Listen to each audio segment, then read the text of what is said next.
Is this art? What was he thinking?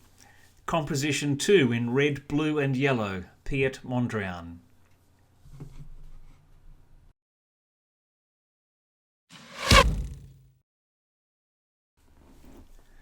So is this art?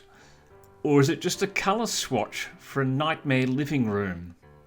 And have you noticed that the short horizontal line near the bottom right doesn't touch the edge? What's with that? I'm feeling uncomfortable already. No, it's not a mistake, it's not unfinished. He did it on purpose, the scoundrel. He did it to give us an imperceptible unease, a tiny, tiny nod to the imperfections of the real world, a world that he has now abstracted into its constituents.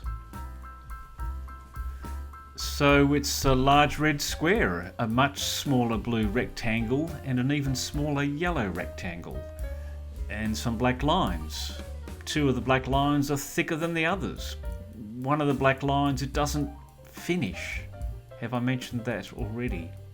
Oh yes, and there's white rectangles as well, providing a kind of background, or foreground, or midground, I don't know.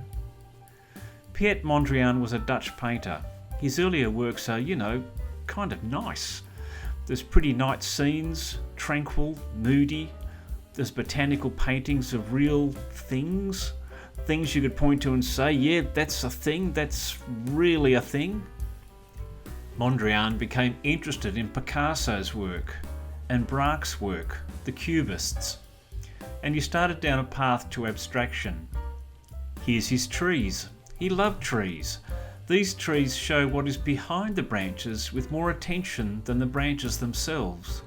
What painters call negative space, the spaces and shapes formed between the real objects, are given an unexpected prominence that is at once both unnerving, unreal, but also not completely unfamiliar.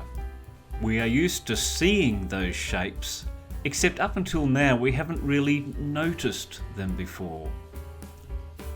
So what is real? A painting, after all, is not really the object it portrays. Here is Magritte's The Treachery of Images, also known by the text underneath, "This is not a pipe." No, it's not. It's literally not a pipe. It's just some paint, some shapes made out of coloured paint and lines and... Oh, I see.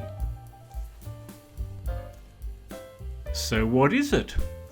What if we turn the painting upside down? It's almost landscape colours, more red at the bottom, blue at the top, the sun coming in from the top left, maybe a cloud or two. Well, that yellow rectangle can't be the sun because it's at the bottom and it's, square. And that blue rectangle can't be the sky because it's at the bottom. And what is that red square? Well, it's just red and square. And the black lines are vertical and horizontal, giving us no perspective lines, no diagonals to draw our eyes in, no sense of space, and yet solid at the same time, constructed, kind of real, grounded. Is Composition 2 and its siblings the end of the line for abstractionism? The logical end point after you abstract and abstract and abstract? Well, here is the ultimate abstraction of what? This must have been a warmed toned scene perhaps, because lots of red you see. And while we're talking colours, what are the three primary colours that painters use to create all images? That's right, red, blue and yellow. These three colours together with black and white can, arranged into various shapes, create everything and every colour in every painting you have ever seen in your life. Mondrian has deconstructed all art. He has given us the building blocks. That's good. He has given us the absolute stripped bare necessities to describe the world. It's just that he hasn't created that description for you. It's left for you to impose or imagine what you think it means. But if we did that for, say, a play, let's say Romeo and Juliet, what would be the point?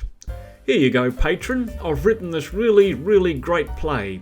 All you have to do is assemble it now. Composition 2 and its siblings have entered popular culture. These squares, rectangles, lines and colours have been reproduced all over the place. We recognise them because Mondrian has pointed them out to us. But all the time, in a fully constructed way, they have always been with us. Mondrian loved jazz. How would you paint jazz? Mondrian had an idea. Can you paint the boogie woogie? Mondrian can. As you ponder Composition 2, you might find yourself thinking, I could have done that. But as artist David Hockney pointed out, yes, but you didn't. And is the standard of art what makes it great art? How difficult it is to achieve? Are we to only reward with our attention the epic, convoluted masterpieces of a certain era because they look, real? Isn't that what cameras are for? Controversial stuff. You can look at a painting like Composition 2 and walk on by, wondering what on earth is going on. What was he thinking? But that's the wrong question. The question is, what are you thinking? Piet Mondrian, Composition 2 in red, blue and yellow. Hi, thanks for watching. If you want reactions to more great art, please like, subscribe and ring that notifications bell. See you next time.